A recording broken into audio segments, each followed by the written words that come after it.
Muy buenos días con todos. Mi nombre es Ruseli Mayra Cueva Pérez y hoy vamos a exponer análisis por absorción atómica. Hoy vamos a exponer 4 puntos. Uno va a ser los principios de absorción atómica, los componentes básicos del espectrofotómetro, las verificaciones e instrumentación y las interferencias que se presentan en la lectura. El objetivo de esta capacitación es reforzar las técnicas de lectura por absorción atómica en equipos de Agilent y Perkin-Elmer. A continuación vamos a pasar un video realizada por científica Nina Sack, que es una capacitación hecha por ellos en las que Burovirit ha participado. Ahí van a explicar cuál es el fundamento teóricos y los principios de absorción atómica.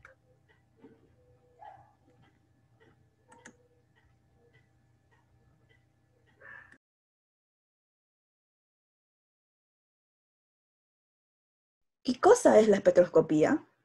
La espectroscopía es el estudio de esta interacción de la radiación electromagnética con la materia. Pero nosotros vamos a ver acá espectroscopía de absorción atómica. Por lo tanto, va a ser el estudio de la interacción entre la radiación electromagnética con la materia, pero en este caso definido con el átomo. Para esto, entonces, reconocemos las partes fundamentales, principales del átomo. El átomo, por lo tanto, tiene un núcleo. Alrededor de él van a estar girando los electrones. Vamos a decir que este átomo está en un estado estable, que también se puede usar como sinónimo fundamental o basal. Entonces, ¿qué significa que el átomo esté en su estado estable, basal o fundamental? Significa que el átomo tiene todos sus protones y todos sus electrones, como se dice ser el elemento químico. Además de esto, para poder representarlo, vamos a poner cualquier letra del alfabeto, en este caso hemos puesto M, y vamos a elevar a 0. Con esto estamos definiendo de forma simbólica que el átomo está en su estado estable, o su estado fundamental, o su estado basal. Más adelante, entonces tenemos el átomo en su estado estable basal, va a pasar por ahí una energía. Esta energía, si es suficiente característica para que el elemento pueda absorberlo y de esta manera el electrón pueda salir de ese estado, a esto le vamos a llamar el estado excitado. Para que pueda pasar esto necesitamos dos condiciones. La primera, el átomo que esté en su estado basal, fundamental, estable. Y la segunda es que necesitamos que haya esta energía característica. Teniendo estas dos opciones, podemos tener este estado excitado. Por lo tanto, tenemos un átomo en su estado basal, llega aquí una energía característica y el electrón que estaba en este orbital, donde tiene contenido una cantidad de energía, no puede soportar contener más energía. Por lo tanto, lo que va a pasar es, va a deslocalizarse y se va a ir a otro orbital donde pueda soportar esa energía que ha sumado. A este momento es que le llamamos un átomo excitado. Y para representarlo, vamos a llamarlo igual como M, anteriormente lo habíamos puesto, y con un asterístico. A esto definimos que estamos diciendo que es un átomo en un estado excitado. En resumen a lo anterior, tenemos el átomo en su estado basal, se suma esta energía característica y tenemos el átomo en su estado excitado. A estos dos momentos, de basal a excitado, a ese proceso es que le vamos a llamar la absorción atómica. Y como espectroscopía de absorción atómica, entonces el estudio de esa interacción de la energía con el átomo que estuvo en un estado excitado y luego pasa disculpen, un estado basal y pasa a un estado excitado. Ahora, el elemento, el átomo, cuando ya se excitó, es un estado bastante de alta energía.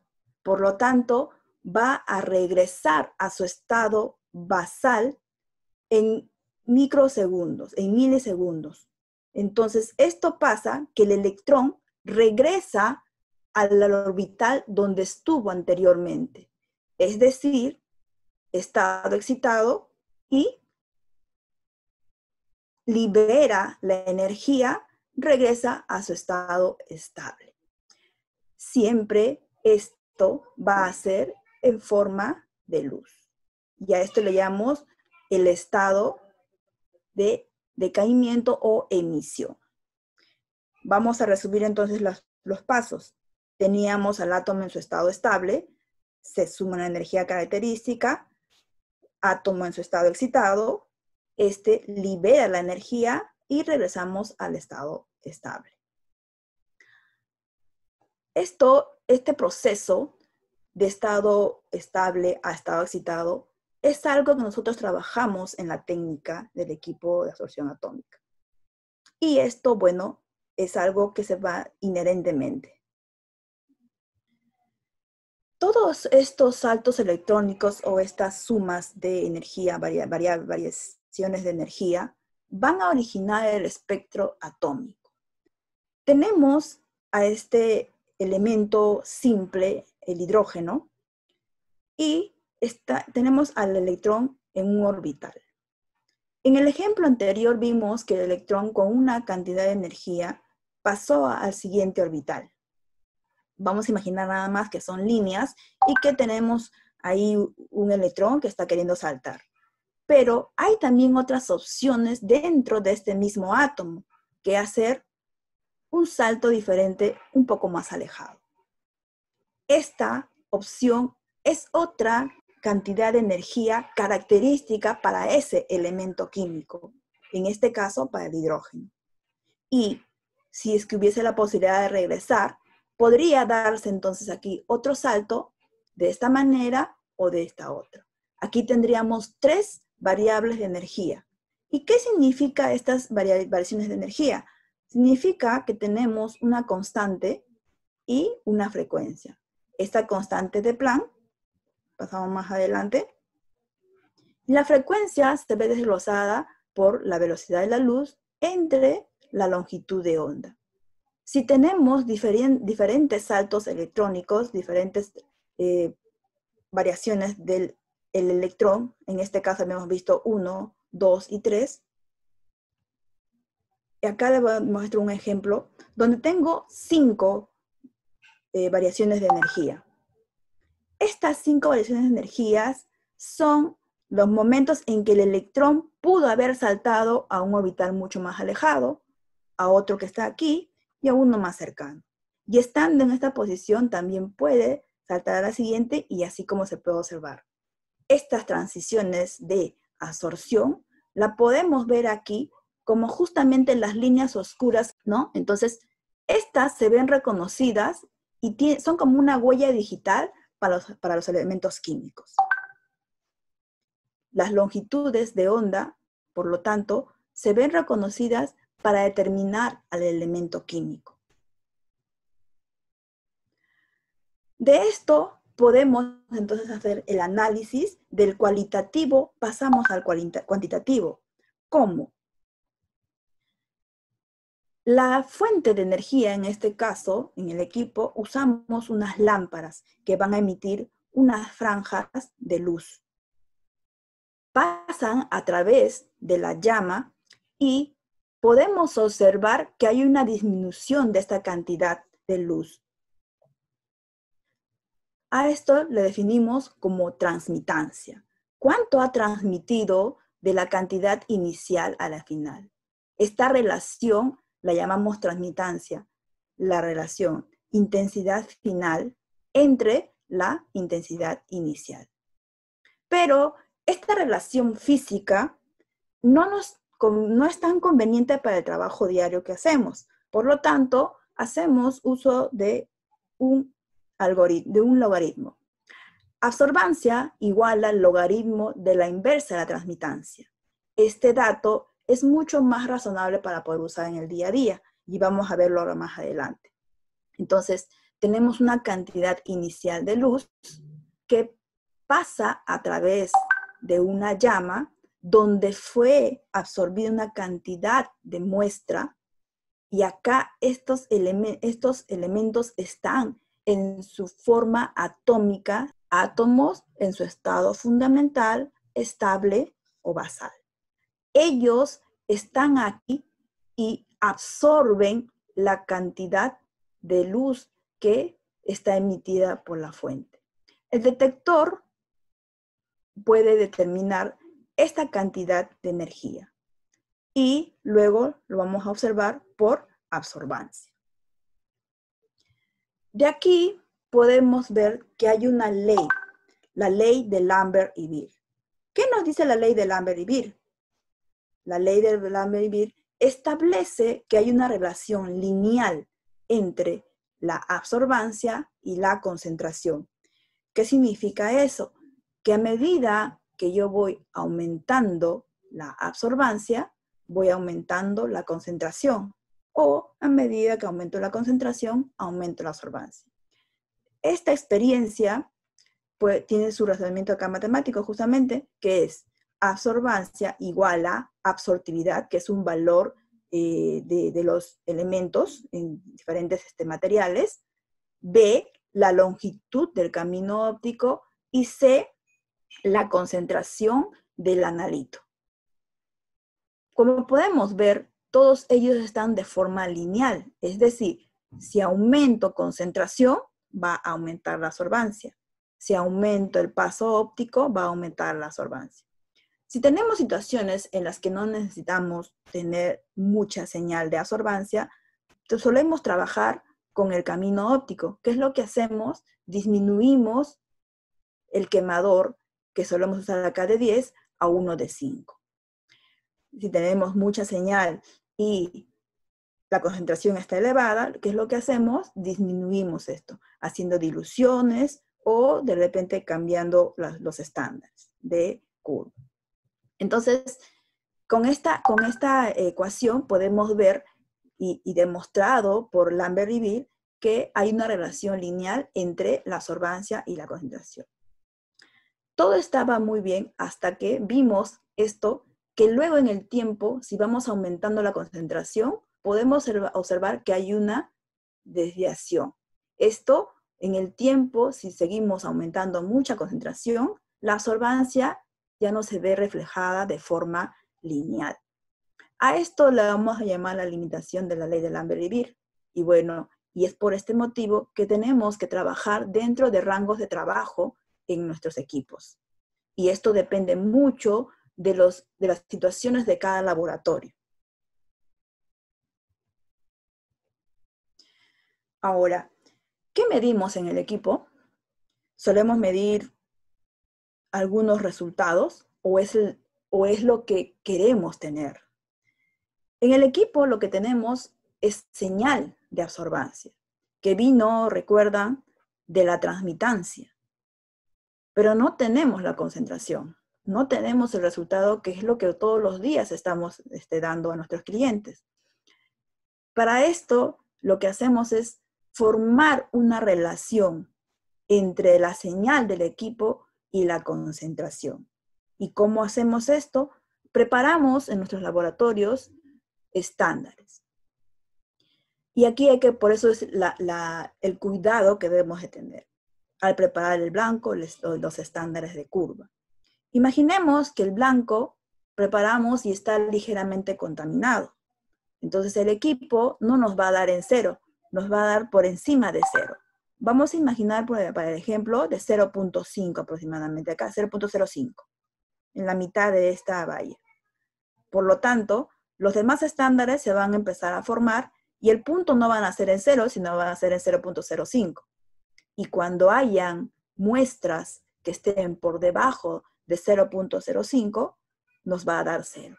No vamos a poder determinar esos elementos que estén por debajo, ¿no? Entonces hay que tener mucho cuidado al al preparar estos blancos y los estándares. Y también los estándares eran de igual forma. En este caso, este estándar es aproximadamente de 1 y nos está dando un resultado de 0.08 aproximado. El estándar 2, aproximadamente de 5 ppm, ¿no? Y nos da 0.3 y acá uno de 10 de 0.6. El equipo lo que hace es juntar estos valores y va a armar, ayudado por el software, y nos va a dar una ecuación matemática. Tenemos una ecuación como esta.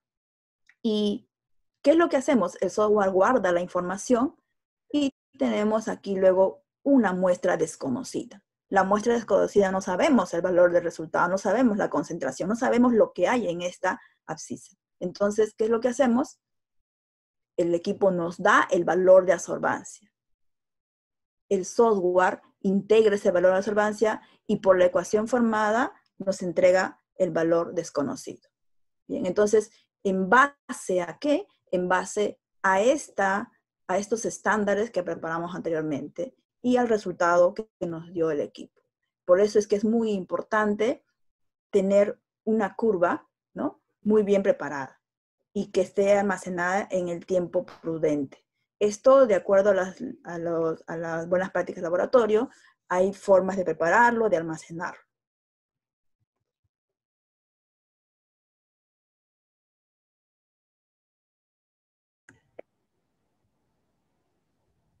Bueno, ahora vamos a continuar con las verificaciones previas que se hacen antes de la lectura. Lo primero que uno hace al entrar al laboratorio es verificar las condiciones ambientales en las que se encuentra. Acá tenemos nuestro registro de verificación de condiciones ambientales.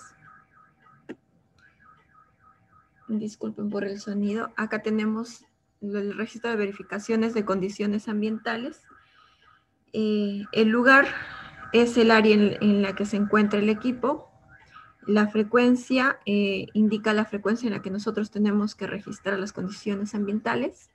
El instrumento, qué instrumento nosotros usamos para medir las condiciones ambientales. Donde dice código va el código del termohidrómetro. El certificado de calibración que nos entregan las entidades de calibración y la fecha de calibración en la que se ha realizado el termohidrómetro. Acá vamos a tener una gráfica de la temperatura, tanto como de la humedad. Y en la parte de requisitos colocamos el rango de temperatura como de humedad relativa en la que se debería de encontrar nuestro laboratorio, ¿no? Nuestra área de trabajo. En donde es fecha, la fecha de registro, la hora en la que nosotros estamos registrando, el número de observaciones, eso automáticamente se registra. Nosotros registramos lo que indica nuestro termohidrómetro y lo que indica tanto como temperatura como la humedad relativa. Y este programa hace la conversión a su temperatura y humedad verdadera. Esta corrección va de acuerdo al ingreso a esta tabla de corrección para lectura de equipo de Isotermo, que va ingresado aquí toda la información que nos indica el certificado de calibración. Entonces, toda esta parte es de acuerdo a la tabla, al certificado de calibración que nos entregan al momento de realizar la calibración. En esta parte aquí colocamos el responsable de realizar la verificación de las condiciones ambientales. En observaciones de temperatura y humedad nos sale conforme en caso de que nuestra temperatura y la humedad se encuentren dentro de los rangos establecidos. En caso no se encuentre una no conformidad, ¿qué es lo que debemos de hacer nosotros? Esperar una media hora y volver a realizar el registro. Porque hay ocasiones en las que no se bota el deshumidificador, entonces la humedad tiende a subir.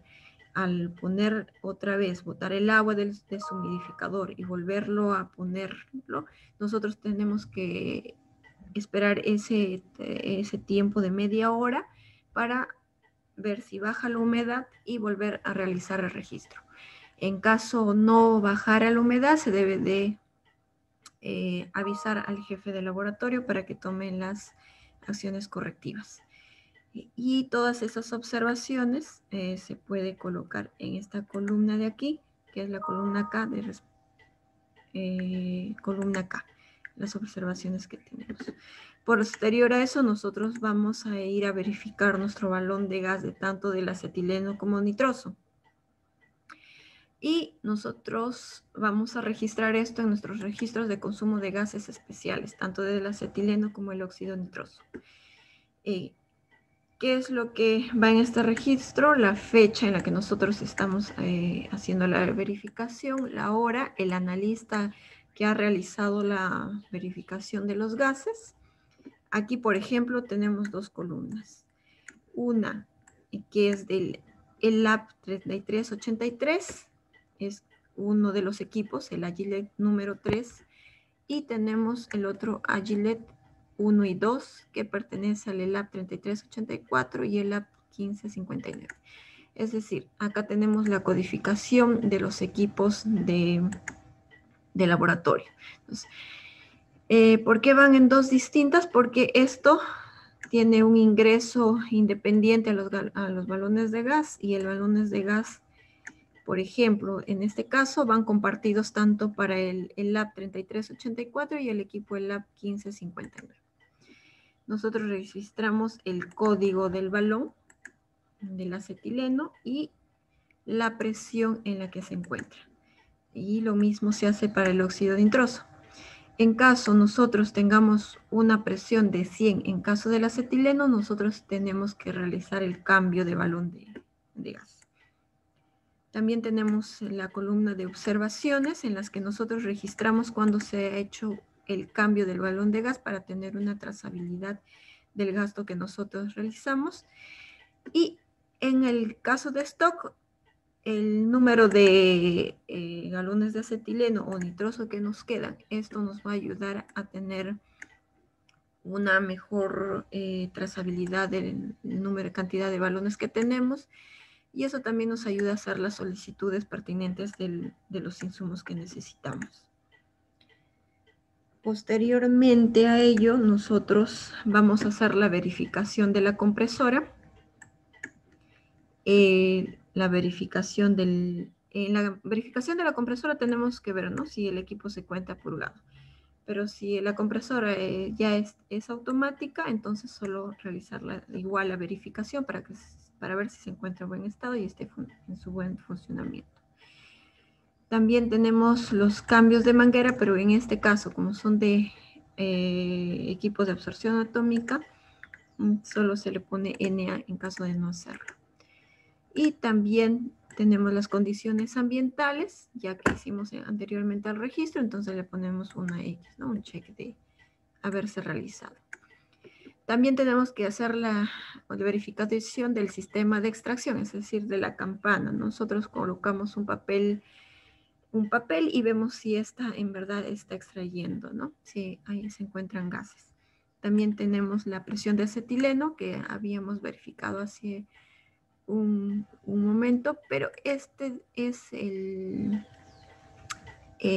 manómetro que tenemos ahí al costado, ¿no? Ahí tenemos un manómetro al costado del equipo y ahí debemos tener un registro en el acetileno de 12 a 15 P6 y otro que es del nitroso de 50 P6. Aquí anotamos el analista que ha realizado.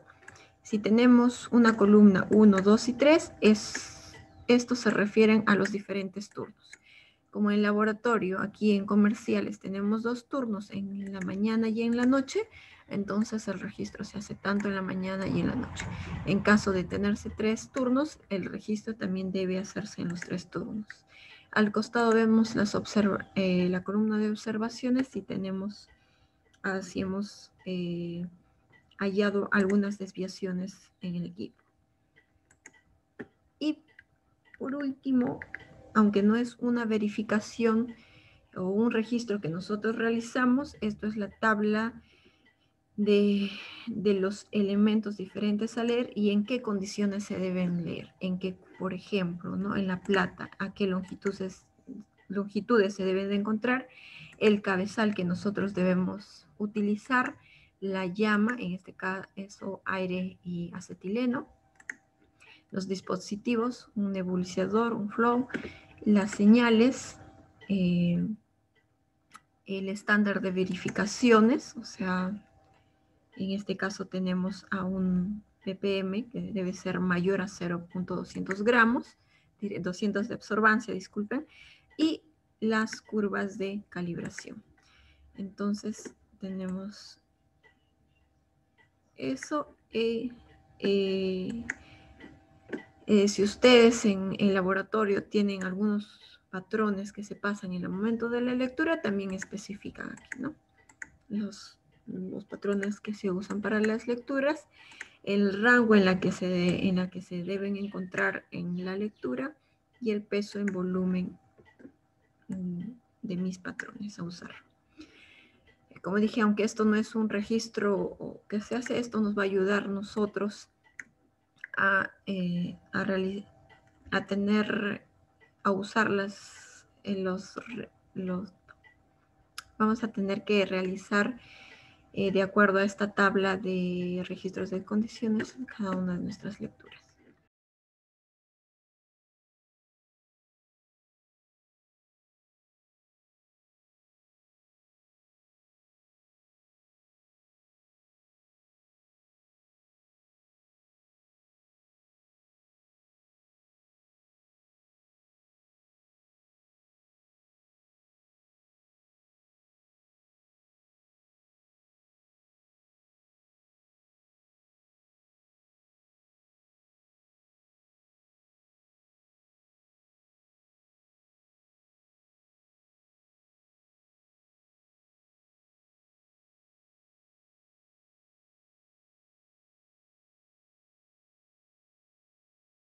Ahora vamos a pasar a cómo optimizar y verificar una Gillette 240.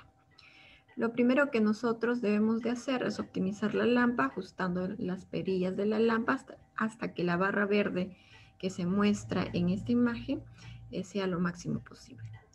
Luego vamos a optimizar las de radiación sobre el quemador.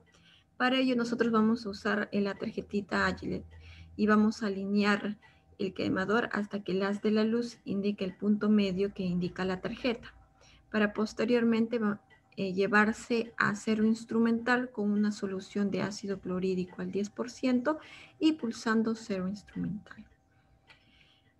Para posteriormente ingresar el capilar a una solución de cobre de 5 ppm y girar el péndulo Impact Bed hasta que la absorbancia llegue a mayor o igual a 600 grados, 600 de absorbancia, disculpen, en caso de usarse un cabezal de 10.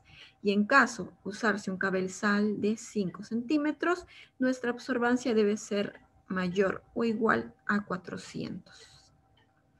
Entonces, realizado esto, nosotros podemos decir que nuestro equipo se encuentra en óptimas condiciones para realizar posteriormente la lectura. Ahora vamos a mostrar un video justamente de lo que hemos expuesto para que ustedes puedan observar y sea esto un poco más dinámico.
Ahora vamos a ver cómo optimizamos un equipo PERC. Es casi la misma mecanismo que nosotros realizamos en el Agilent, pero con unas pequeñas y ciertas variaciones. Lo primero que nosotros debemos hacer es optimización de la lámpara para posteriormente optimizar el haz de luz de radiación sobre el quemador. Y luego optimizar la flama del combustible. Por ejemplo, en caso de que el quemador no esté a una altura y esto no permita que el haz de luz pase por la tarjeta, sino que choque con el quemador, entonces nosotros vamos a tener que bajar la posición del quemador, ¿no? Para luego, si ya todo esto está correcto, nosotros vamos a medir el ángulo y posición frontal del quemador y finalmente pasar los estándares para verificar la absorbancia de cambio, que en este caso también es igual que en el Agilent, realizándose con una solución de cobre en un medio de 10%. Lo que se busca en esto es conseguir una señal de absorción y que ésta sea sensible, estabilización de la señal para obtener un mejor resultado en la precisión y alcanzar el valor de control de calidad de veracidad. Ahora vamos a pasar a ver un video sobre cómo se optimiza un equipo PERC. El paso 1 es alinear el haz de luz que es emitido de la lámpara de cátodo hueco sobre el quemador. La idea es este haz de luz que da a la lámpara pase por este punto del quemador, donde va a estar la llama y donde se van a encontrar los átomos en su estado fundamental. El paso 1 entonces va a requerir hacer este procedimiento. Para esto, primero, vamos a tener que tener algunos pasos preliminares. ¿Cuáles son esos? Vamos a asumir que el equipo está totalmente apagado, ¿no? Entonces, lo primero que vamos a hacer es verificar que esté colocado todo el sistema de atomización. Si estamos hablando de un Analyst 400, los que tienen nuestros equipos 400 pueden reconocer a este sistema de atomización. Aquí tenemos a la cámara, al ENCAP, al nebulizador, las conexiones para los flujos de gases, el quemador. Y en el Pinnacle 500 y en la serie 900 vamos a tener este nuevo modelo. Bien, entonces aquí está la cámara, está el ENCAP, el nebulizador y las conexiones de gas vienen ya de forma integrada. Y acá está el quemador. Bien, entonces vamos a asegurarnos que estén colocados cada uno de ellos. No vayamos a olvidar, a veces estamos distraídos y podemos olvidar alguna de estas piezas. Entonces lo primero es revisar que todo esté bien colocado. Segundo, hay que hacer un preajuste del nebulizador. Esto verificamos, le damos una vuelta en forma horaria al nebulizador, a esta perilla roja, para poder encender la flama, que esté listo para encender la flama. Porque si encendemos acá, posiblemente va a escapar la presión del aire y va a irse fugando por la línea, el capilar. Por eso es que hacemos este preajuste. Tercero, encendemos el extractor para poder asegurar ya que se vayan los vapores ácidos. Luego vamos a pasar a preparar unas soluciones. Deberíamos tener preparado un blanco y una solución estándar. Necesitamos esto para hacer esta optimización, sobre todo en este paso 1, que es la alineación del quemador. Entonces, vamos a preparar una solución en blanco y una solución estándar. Aquí lo resaltante es que tenemos que decir que tenemos que homogeneizar lo más posible el medio del blanco y el estándar. ¿Qué quiero decir con esto homogeneizar? Si tenemos un estándar que está en un medio del 2% de ácido nítrico, entonces nuestro blanco también debería ser de ese porcentaje de ácido nítrico. Si el estándar está en un 25% de ácido clorhídrico, el blanco también debería de ser esto. ¿Por qué razón pondríamos nosotros nuestra solución estándar del blanco en ese medio? Porque estamos queriendo homogenizar entre ellos. Además, también que esto estamos homogenizando de acuerdo a la muestra que se va a leer. La muestra posiblemente tenga un medio de ácido nítrico, un porcentaje, o ácido clorhídrico, o una mezcla de ellos, u otros ácidos. Entonces, dependiendo los ácidos que tenga la muestra, vamos a tener el estándar y el blanco. Esta es la idea de tener el mismo medio del blanco, estándar y muestras. Luego, vamos a usar una llama oxidante, una de color azul, ¿no? Una de aire de etileno. Y usaremos una línea analítica que esté por encima de 250 nanómetros. Esto es lo recomendable, porque estas líneas justamente van a poder absorber en este tipo de llama. Lo recomendable, entonces, es usar el cobre en esta concentración. Como podemos observar, el cobre absorbe en 324. Es justamente la recomendación que nos está dando por encima de 250. No es recomendable usar algunos elementos que no son muy sensibles a esta relación de flujos de gas, ¿no? Por ejemplo, estos de aquí. Además de eso, ¿cómo es que llegamos a elegir esta concentración de 5 ppm? Esto va a tener que ser, ustedes deben haber considerado que en el software y también en un manual están las condiciones recomendadas y donde se puede observar que hay una concentración de verificación. Esta concentración de verificación aproximadamente está en 0.2.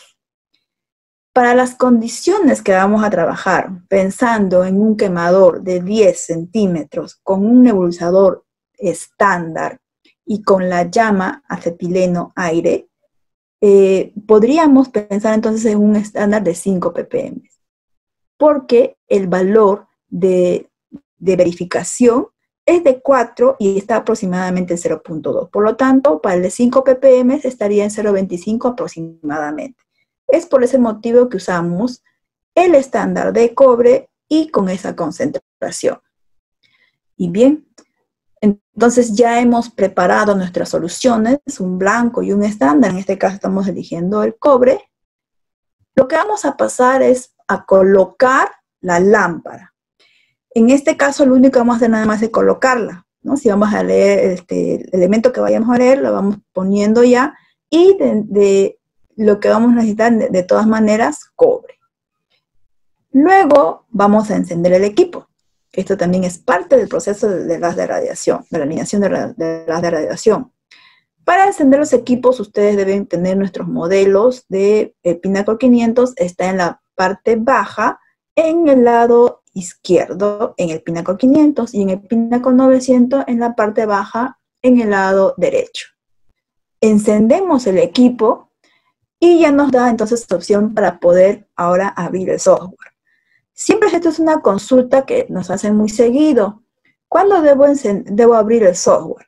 El software es recomendable abrirlo cuando el equipo ya está encendido, ¿no? Por eso es que el paso anterior fue encender el equipo y luego pasamos a abrir el software. Ahora, si se hace de forma inversa, es decir, abrimos el software y luego el equipo, no va a haber problemas. Lo que sí es que cuando ustedes abran el software va a estar buscando la conexión del hardware, es decir, con el equipo. Por lo tanto, no lo va a encontrar y posiblemente va a demorar y les va a dar que no tiene conexión, ¿no? Entonces, por eso lo recomendable es que primero se enciende el equipo y luego el software sin joystick en este caso. Para poder abrir el software sin joystick, a veces tenemos la opción que está en nuestro escritorio, como estamos observando acá, con una conexión directa, o también a veces lo tenemos en el panel de inicio. y podemos observar que está una carpeta que dice Perkin-Elmer y abajo ahí está la opción. Bien, entonces si no la tienen fuera, lo que pueden agarrar también es hacer un clic derecho acá y sacar el acceso directo a su escritorio para que sea más rápido. Entonces abrimos el software, ya tenemos encendido el equipo y vamos a pasar justamente al procedimiento de la alineación. Como habíamos dicho previamente, para el paso 1, que estamos viendo ahorita, es alinear el haz de radiación con el quemador, ¿no? Esta alineación, la idea es que este haz pase por la ranura del quemador. ¿Cuándo se debe de hacer esto? Esta también es otra consulta muy seguida que se hace. Se debe hacer la alineación del quemador con el haz cada vez que se remueva el quemador, por la razón que haya sido. Puede haber sido que se tenía que lavar, o tenían que observar, o que tenían que hacer un cambio de alguna, y observaron nada más y volvieron a poner el mismo quemador. Por cualquier motivo se debe de alinear después que se ha removido. Entonces, la idea es buscar que pase este haz donde se encuentra la mayor concentración de los átomos en su estado fundamental, en su estado basal, en su estado estable. Esto fue un tema también que hicimos la semana pasada. Bien, entonces la absorción atómica se va a dar cuando tenemos átomos en su estado fundamental. Entonces, el haz de radiación debe pasar por donde está esta mayor concentración de estos átomos. Y esta alineación que vamos a ver, este proceso, es lo que estamos haciendo justamente que pase este haz por esa zona. Luego de esto, lo que vamos a hacer es encender la lámpara. En un inicio habíamos colocado la lámpara. Para poder encenderla, vamos a ir a esta ventana. Esta ventana, Lamp Setup, la vamos a encontrar en la pestaña de Instrument. Voy a salir un rato para que tengan mayor referencia de esto y puedan observar el software. Como les dije, ¿no? Yo tengo aquí en el escritorio el software SYNGIST. Entonces le vamos a dar para que se abra, ¿no? Pueden observar, tengo que la versión 3.1 del software SYNGISTIC.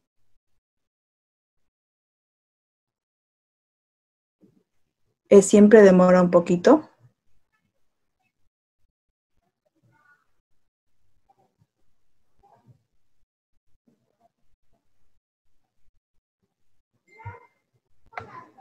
Y bien, entonces, este es el entorno del software SYNGISTIC. Los que de repente están usando todavía el software WinLab, puede que se vea un poco diferente, ¿no? De por sí el fondo del WinLab al SYNGISTIC, del oscuro al claro, ese es el cambio. Y observen cómo están acomodados las pestañas, ¿no? Esta pestaña es a la que me refería, a la pestaña Instrument, donde puedo observar aquí en la opción de espectrómetro que tengo la ventana Lamp Setup. En esta ventana lo que yo haría es darle, o primero localizar al elemento y encender la lámpara. Para poder encender la lámpara, luego claro que físicamente la he puesto en el compartimento, como hemos observado en la presentación, vamos a darle en este punto. En esta columna donde dice on-off, justamente es para encender y apagar las lámparas. Entonces, yo tendría que darle aquí el clic y se encendería la lámpara de cobre. Observen que está la línea azulada acá en la fila de lámpara 1. Estaría entonces alineado con esta lámpara de cobalto. Para poder alinear en esta franja, en la lámpara de cobre, tendría que darle acá, donde dice Lamp Setup. Al hacer esto, al clicar en esta columna, estoy alineando la lámpara de cobre. Bien, entonces acá, bueno, se ve que no se mantiene el encendido porque estamos en una forma simulada. Bien, pero entonces cuando ustedes estén en su equipo, dándole clic acá, lo que están haciendo es encender la lámpara y dándole clic en esta columna de Setup, estamos alineando la lámpara. Bien, entonces hemos encendido la lámpara. Ahora, es lo que les quería mostrar aquí. Vamos a abrir un método. Abriríamos el método de cobre porque es con el elemento que vamos a hacer esta optimización. Si ya tenemos creado, lo único que haríamos sería ir igual a software. Voy a salir de acá otra vez. Observamos el entorno que tiene. Las opciones para lo que es el método están en esta pestaña de análisis, donde acá está el recuadro, todo de lo que es de método. Clicamos acá y se va a abrir la ventana. Esta ventana, como pueden creer, ya pueden observar, ya está creado un método para cobre. Si yo no tuviese creado este método, es bastante fácil realmente. Voy a New, le doy la opción que quiero del elemento, le digo que me den las condiciones recomendadas y automáticamente aparece ya con algunos datos, por ejemplo, el elemento, la longitud de onda y el slit. También el tipo de señal. Entonces voy a elegir el tipo de señal para la optimización, la de absorción atómica. Esto es algo mínimo que necesitamos del método para crear y para poder hacer la optimización. Es lo mínimo. Cuando ya queremos hacer lecturas, tendríamos que ir a las demás pestañas. A propósito, este es otro tema de creación de métodos que lo vamos a tener próximamente. Ya el día jueves, viernes, vamos a darles nuestro próximo programa de charlas que viene para el próximo mes. Y bien, entonces, ya tenemos el método. Si no lo tuviésemos, podemos crearlo fácilmente como les indiqué. Abrimos el software y luego pasamos a hacer la alineación. Este procedimiento de aquí para adelante, unos 4 pasos, se puede hacer de forma muy parecida para el ANDI 400 y el Pinnacle 500. ¿Por qué? Porque justamente esta parte es de forma manual. Lo que vamos a hacer es abrir el Continuous Graphic. Para poder abrir el Continuous Graphic, también otra vez vamos a ir al software para poder abrir esta ventana. La van a ver en esta pestaña de Instrument, ¿no? Aquí está. Entonces, pestaña de Instrument, Continuous Graphic, clicamos y se abre esta ventana. La idea es que lo primero que ustedes van a hacer, como la llama está apagada, ojo, el equipo está encendido una lámpara de cobre, está el método abierto de cobre, y lo que vamos a hacer es darle auto cero, porque estamos pensando que el haz está pasando encima del quemador. Si fuese lo contrario, tendría que asegurar eso. ¿Y cómo es que aseguro eso? Bien, entonces hemos visto acá cómo se abre esta ventana. Y vamos a asegurarnos que el haz está por encima del quemador. ¿Cómo hacemos esto? De una forma muy rápida. Esta es una forma visual rápida y muy gruesa de poder ver cómo está la alineación. Aquí tengo que recalcar que la alineación no se hace con esta tarjetita blanca. La alineación se hace con las soluciones y con los próximos pasos que vamos a ver. Esto de aquí es para poder observar de una forma muy rápida en qué posición está el haz de luz con respecto al quemador. Para esto, entonces, colocamos la tarjeta de forma así, en forma vertical y en ángulo recto hacia el quemador, y vemos todo el largo cómo está. Si estuviese el haz chocando en el quemador, tendríamos que bajar al quemador. ¿Cómo se hace esto? Vamos a verlo ahora. Luego, si es que no está chocando, lo que vamos a hacer entonces estamos asegurando que el haz está pasando libremente y lo que vamos a ir al continuo graphic y en la posición la vamos a poner ahí donde dice auto 0. Pero si estuviese chocando el haz con el quemador, ¿qué es lo que vamos a hacer? Vamos a usar las perillas que tiene. Este de acá es de un modelo de un Analysis 400. También vamos a ver de un modelo de Pinnacle 500 en un video. Pero bien, entonces lo primero que vamos a ver es reconocer acá. Este se supone, bueno, se entiende que es el quemador. Aquí tenemos el nebulizador. Esto que está acá es una perilla para hacer una alineación de forma vertical. ¿Qué quiere decir esto? Si yo quiero que este quemador baje, voy a mover esta perilla. Si quiero que suba, igualmente voy a mover la perilla en forma contraria. Esta perilla de acá es para poder mover en forma lateral. Del haz de luz se va a mover como si fuese un vaivén. Y tenemos la otra perilla que es para ajustar en forma horizontal. ¿Esto qué quiere decir? Si ustedes se colocan frente al equipo, el quemador se va a venir en una posición para ustedes y en la otra, en lo contrario, cuando gira la perilla, se va a ir hacia el fondo del equipo. Bien, entonces hemos reconocido las perillas para ajustar en forma vertical, en forma horizontal y, si se da el caso, de forma lateral. Si es que estuviésemos en este caso, que el haz está chocando con el quemador, yo tendría que mover esta perilla vertical. Bajaría y luego, ¿cómo optimizo? Aquí es donde empieza la parte de la optimización, la alineación del quemador.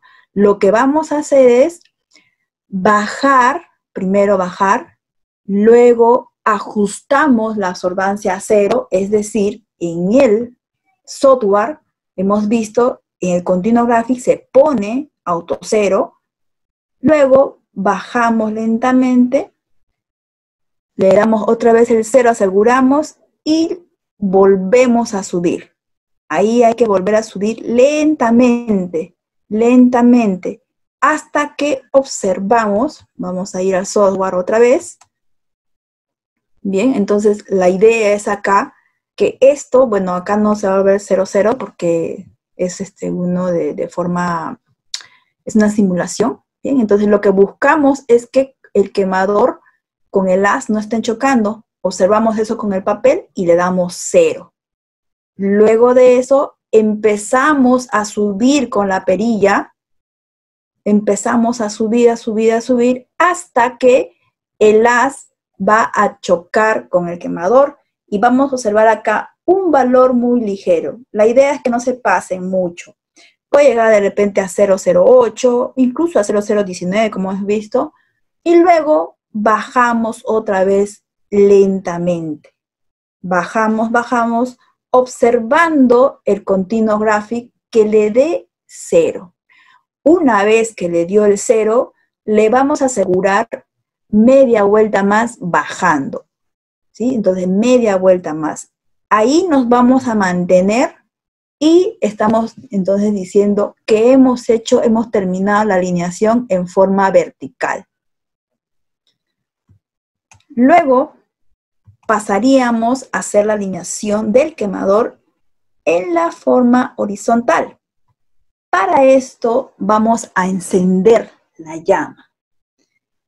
Aquí he sacado un extracto del software y ustedes ya deben reconocer la pestaña de Instrument y ahí debajo está una sección donde dice atomizador y tenemos el control de la llama. Clicamos aquí en esta opción y clicamos en control de la llama, se va a abrir esta ventana. En esta ventana vamos a encender la flama. Va a pasar de un color gris a un color verde cuando está encendida la llama. Como se darán cuenta, en la alineación de forma vertical no hemos usado la llama. Es decir, lo hemos hecho con llama apagada. Esa es la recomendación que les da también Perkin. ¿Por qué? Porque, bueno, hay algunas cosas que podrían sumarse cuando tienen la llama encendida. Cuando hacemos luego la alineación en forma horizontal, ahí sí necesariamente tenemos que encender la llama. Bien, entonces encendemos la llama y luego vamos a usar el blanco y el estándar. Colocamos el blanco en el equipo, en el capilar, y ya ahí hemos alineado, se recuerdan la altura, ¿verdad? La alineación vertical. Entonces, vamos a asegurar cuando ya está todo constante, le damos 0. Es decir, hacemos autocero con la solución en blanco. Luego de esto, colocamos el estándar. Al colocar el estándar, vamos a mover la perilla en forma horizontal. Para esto necesitamos ir a esta ventana otra vez, ¿no? Entonces, observando en el continuo gráfico, una vez que se ha hecho el blanco, pongo el estándar de cobre y empiezo a mover la perilla. Se va a ir en un momento hacia el lado más alejado de ustedes y en otro momento, cuando sea de forma inversa, se va a venir hacia ustedes. Entonces, cuando vean la posición, donde vean la absorbancia que sea más alta, se quedan en esa posición. Luego, ustedes aseguran el nebulizador y debería estar llegando aproximadamente a 0.25. Todavía nos faltan 2 pasos más. Si es que no llega todavía, no hay que preocuparse. Aquí les traigo un pequeño video de cómo se hace esta alineación de forma manual, con un Pinnacle 500.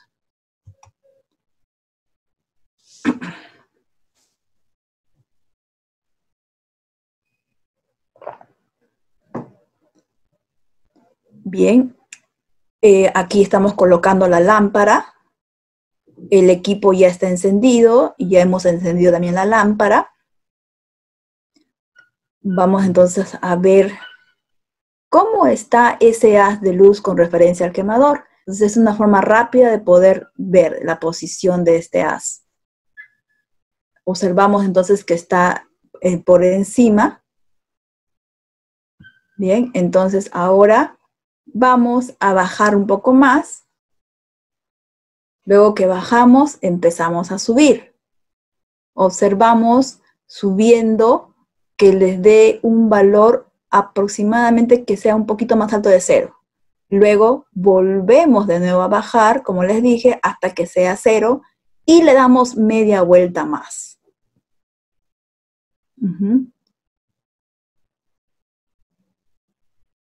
Ligeramente le da... acá está haciendo el autocero, como les dije, con el blanco.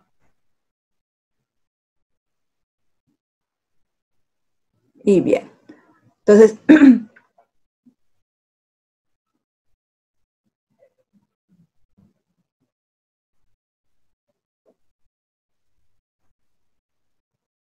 bueno, acá está haciendo la alineación tanto vertical como horizontal.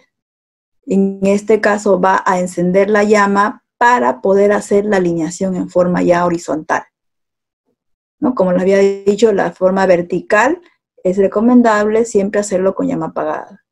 Aquí lee el blanco, le da entonces autocero para el blanco, luego lee el estándar, y de acuerdo a lo que le dé, tendría que movilizar la perilla que está en este lado para poder mover el quemador tanto hacia adentro o hacia afuera, que es la alineación horizontal.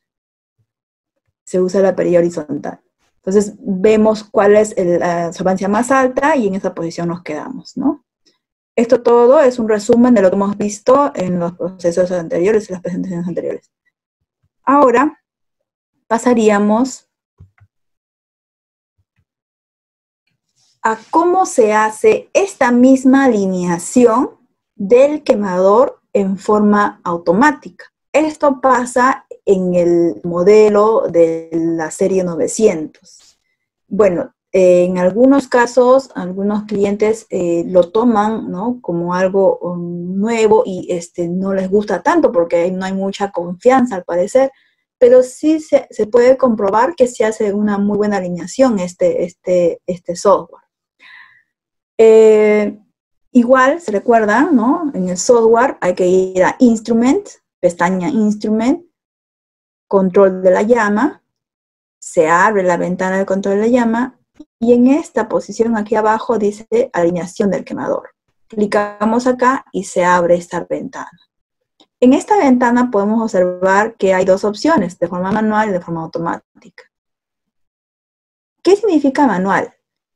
Aquí este equipo no tiene perillas, entonces no va a ser como se trabaja en el Pinnacle 500 o el Analyst 400. Se le dice manual porque hace unos pequeños saltos, se hace con el mismo software, que se hace pequeños saltos para poder hacer esta alineación. Esto sería otro tema, en otro momento podríamos tocarlo. Vamos a pasar a la parte automática. Entonces, aquí tenemos la ventana, la siguiente ventana, si le damos para poder optimizar, nos va a dar la opción para hacer esta determinación en forma vertical. Aquí, como les había comentado, tiene que estar la llama apagada, o bueno, es lo más recomendable que la llama esté apagada, asegurándonos que el quemador está por debajo del haz de luz, le damos a ajustar. Cuando termina, luego se enciende este punto que está aquí de color, disculpen, me olvidé el puntero. Este punto que está aquí color plomo se enciende, se pone de color verde, cuando le ponemos ajustar. Termina de optimizar y se va a presentar una ventana donde te dice que ha encontrado esa posición de la alineación de forma vertical. Hay que darle, una vez que encuentra, hay que darle OK. Si no le damos OK, no se va a guardar la posición que ha optimizado en ese momento. ¿Ya? Entonces no hay que olvidar ese paso. Ajustamos, busca el equipo la posición y les encuentra la posición y debemos darle OK para que guarde esa posición. Seguimos. Ahora haríamos la alineación en forma horizontal. Pero recordemos que el equipo, si es que hemos empezado en la secuencia que nos está recomendando, está la llama apagada. Entonces aquí, antes de este paso, tendríamos que ir a encender la llama. Y para encender la llama, recuerden, voy a salir otra vez al software para que puedan verlo en el software. En control de la flama, Instrument, control de la flama, le daría en esta posición para que encienda, ¿sí? Entonces, enciende la llama y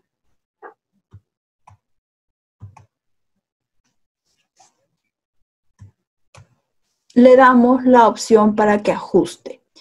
Pero para que ajuste directo le daríamos, no. Lo que pasa es que aquí primero tendríamos que hacer auto cero con un blanco. ¿Se recuerda? Habíamos preparado nuestro estándar de blanco y el estándar de cobre de 5 ppm. Entonces, primero hacemos blanco en el Continuous Graphic, hacemos auto cero, luego colocamos el estándar y colocando el estándar le damos ajustar. Otra vez se va a encender, va a buscar el equipo la posición y cuando encuentre ese punto nos va a entregar esta ventana. A esta ventana hay que darle OK, igual, si es que no le damos OK, no se va a guardar esa posición que ha determinado, que ha optimizado. Le damos OK y luego continuamos con finalizar. Hasta aquí, entonces, para este modelo de la serie 900, estaríamos haciendo la alineación del quemador. Aquí les traigo también un pequeño video de cómo hace esta alineación en la serie 900.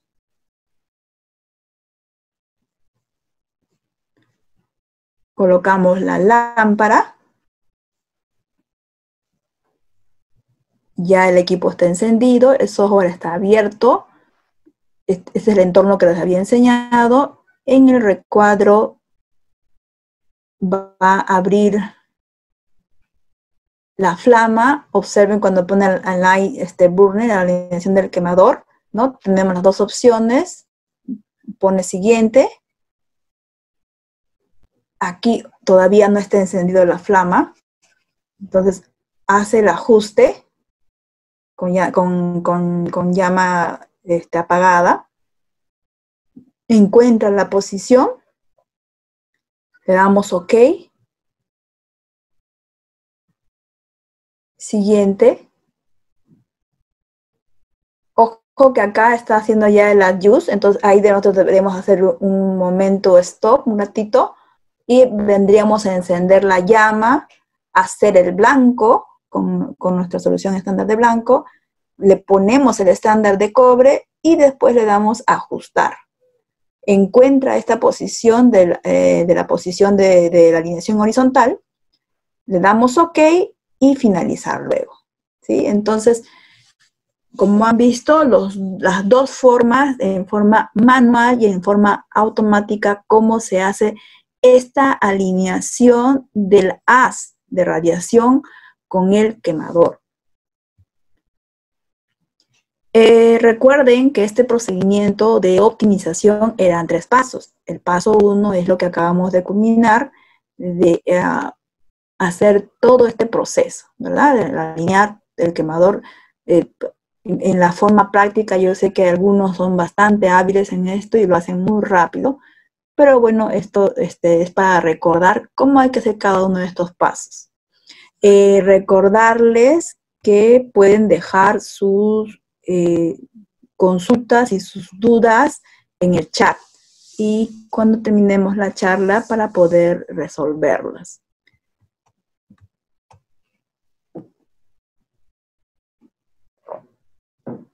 Bien, entonces continuamos. El paso 2 sería ajustar el nebulizador. ¿Cuál es la idea de ajustar el nebulizador? Esto es llegar a tener una velocidad del flujo, cómo ingresa la muestra. Cuando uno enrosca o desenrosca esta perilla que está en el nebulizador, lo que hace es eso, ajustar la velocidad del flujo del nebulizador. ¿Cuándo se debe de hacer? Es muy parecido a la del quemador. Hay que hacerlo cuando se es removido, por cualquier motivo. Si se ha removido porque estaba atorado y tenían que desatorarlo, si tenían que echarle de repente alguna grasita a los horrines, limpieza. El motivo por el que hayan removido o movido el nebulizador es suficiente para que se haga esta optimización, es decir, ajustar el nebulizador. ¿Cómo se hace?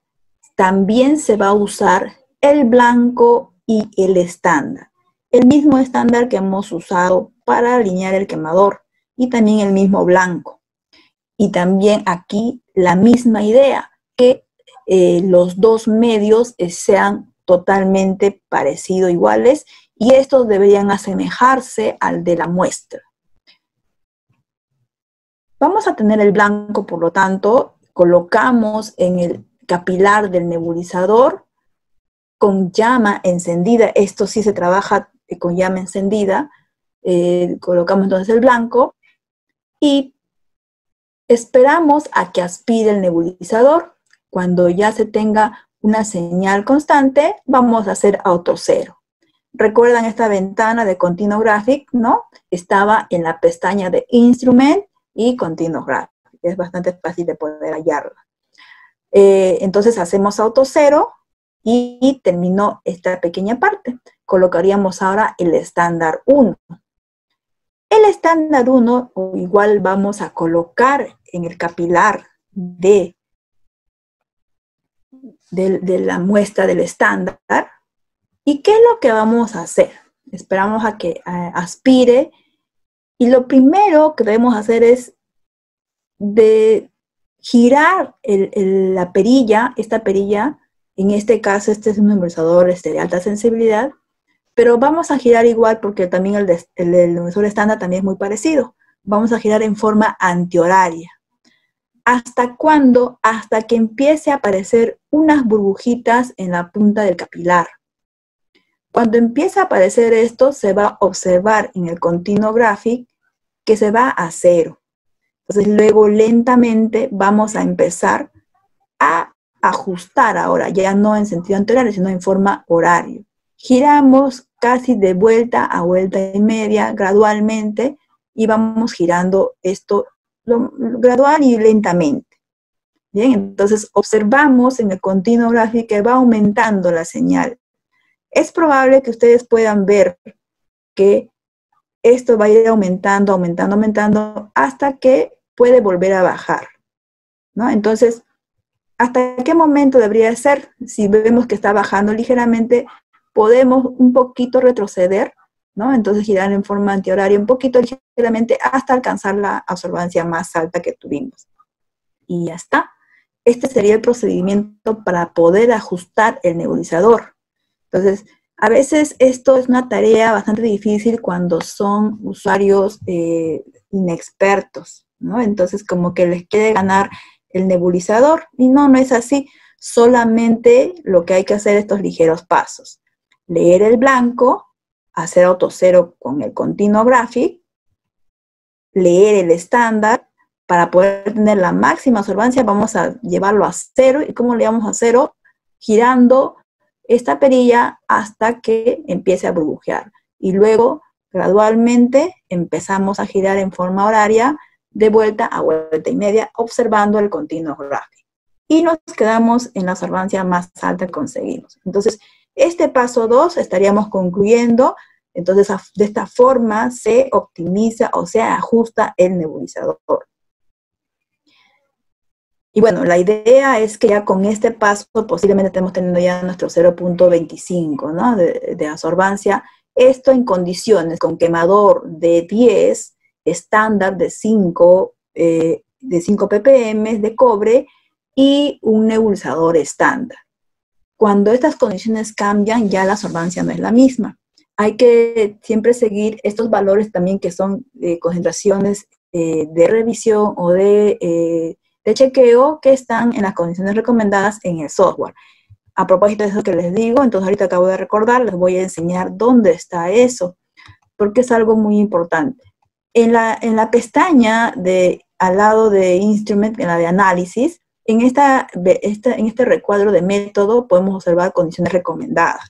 Aquí, si clicamos, se va a abrir justamente estas opciones.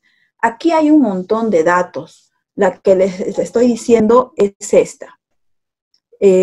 La concentración de chequeo del estándar de cobre. Como podemos observar, es para 4 ppm. Lo que dice esta verificación o esta concentración de chequeo es que para 4 ppm le pertenece 0.2 de absorbancia. Por eso es que cuando trabajamos con 5 están aproximadamente los 0.25 de absorbancia. Bien.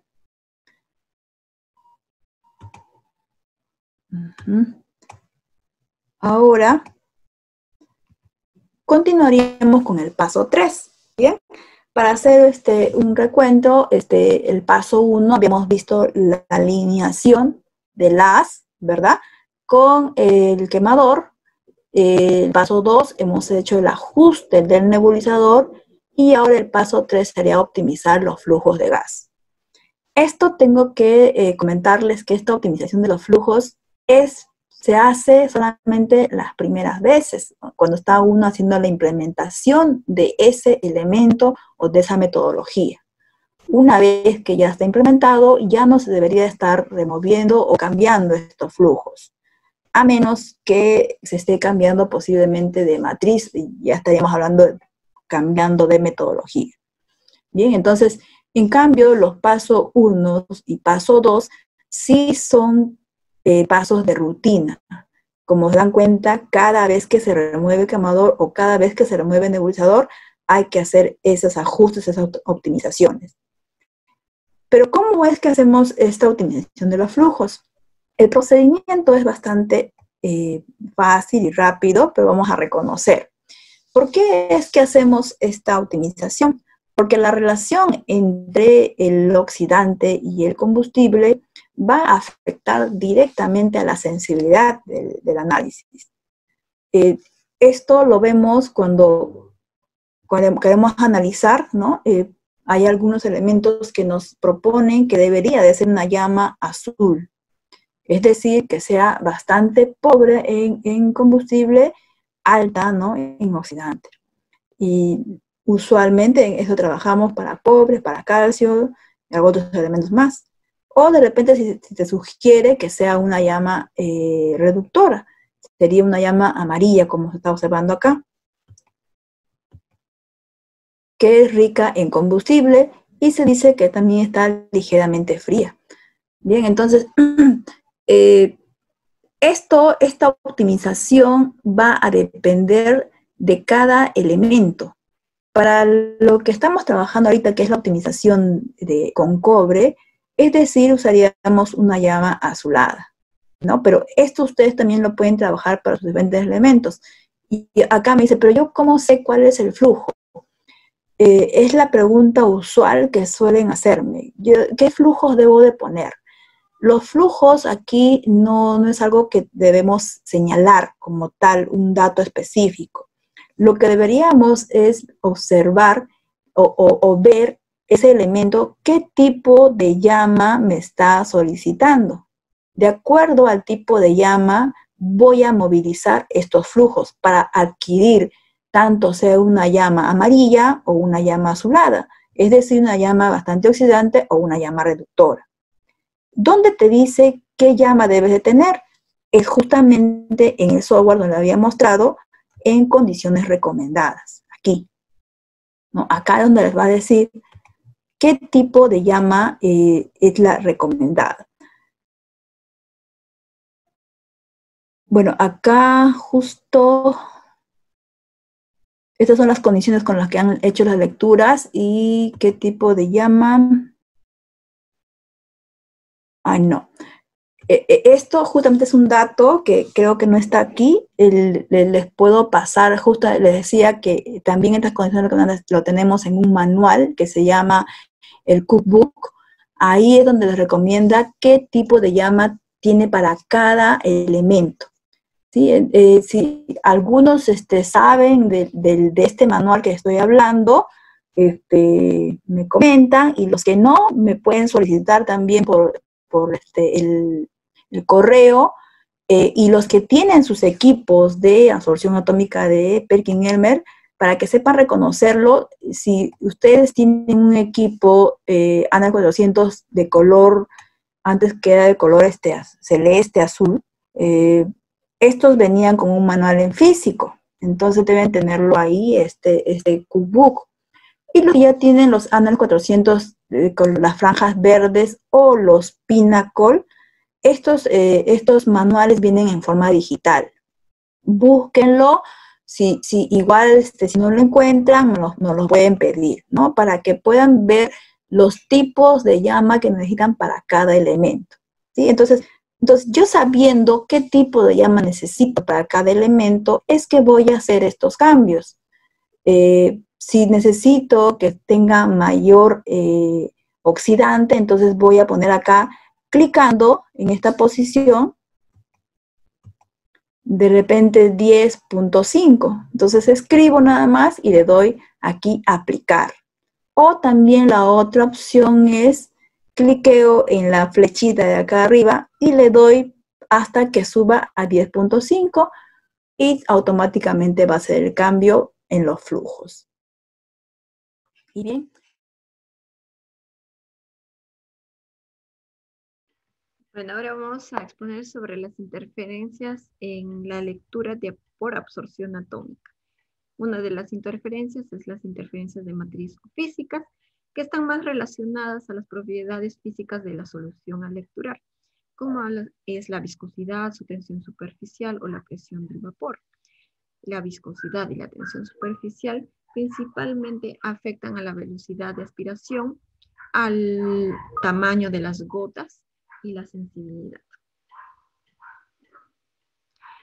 Como podemos ver aquí, tenemos tres soluciones. Ya si no ácido nítrico, ácido sulfúrico y solventes orgánicos. Como pueden darse cuenta, la velocidad en solventes orgánicos es mayor, viene a ser menor en el ácido nítrico y mucho menor en el ácido sulfúrico. Estos, al pasar por el nebulizador, las gotas de tamaños de más pequeñas, por ejemplo, son del solvente orgánico. Mucho más grandes son el ácido sulfúrico y medianamente el ácido nítrico. Entonces, esto ayuda pues a que el equipo pueda tener una mejor sensibilidad cuando los átomos están más dispersos, y esto hace que tenga una mejor lectura. Entonces, esto es más o menos lo que es la interferencia de matriz física. Ahora tenemos las interferencias químicas. En estas interferencias vamos a ver 3 casos distintos, que son disociaciones incompletas de la molécula formada o formación de una sal difícil de fundir. Esto ocurre cuando la llama no está lo suficientemente caliente para disociar estas moléculas, o cuando el átomo disociado se oxida inmediatamente a un compuesto que no se disociará más a la temperatura de la llama. Otro caso vendría a ser los componentes refractarios, que dan también una disminución de la señal de absorción del elemento de interferencia. En este caso tenemos a los aluminatos, a los silicatos, al magnesio, al estroncio, al bario, al calcio. Y en tercer lugar tenemos la llama de oxidación nitroso-acetileno, que puede ser muy útil para minimizar estos ciertos tipos de interferencias químicas que se encuentran en la llama. También tenemos las reacciones espontáneas de los átomos libres con átomos o radicales presentes en el medio ambiente. Esta interferencia es causada por la formación de óxidos o hidróxidos y ocasionalmente por carburos y nitruros. Estos debido a la reacción de los átomos libres en los productos de los combustibles de llama. Aproximadamente unos 30 metales no se pueden determinar como llama de aire y acetileno. En el caso es del aluminio, del silicio, del boro y de elementos lantáneos. Y tenemos las interferencias químicas, que pueden ser minimizadas de las siguientes formas. Estas interferencias se pueden reducir o eliminar agregando elementos o compuestos específicos a la solución de la muestra. También como el empleo de llamas con mayor temperaturas, lo que nosotros usamos, que es el acetileno, el óxido nitroso, que son capaces de descomponer totalmente estos compuestos refractarios. Otra forma de minimizar estas interferencias es la preparación de soluciones estándar, de tal modo que su composición sea lo más semejante posible a la solución en la que nosotros vamos a leer. Y por último tenemos las interferencias por ionización. Esto se produce cuando los átomos de las llamas están ionizadas en lugar de estar en su estado de reposo. En esta situación no se absorbe la energía incidente de la llama y existe una aparente disminución de la concentración de la sustancia. Esto se puede notar en la curva de calibración, que tiene una desviación positiva a concentraciones altas, dado que la fracción de estos átomos ionizados es menor a las concentraciones mayores. ¿Cómo se puede eliminar?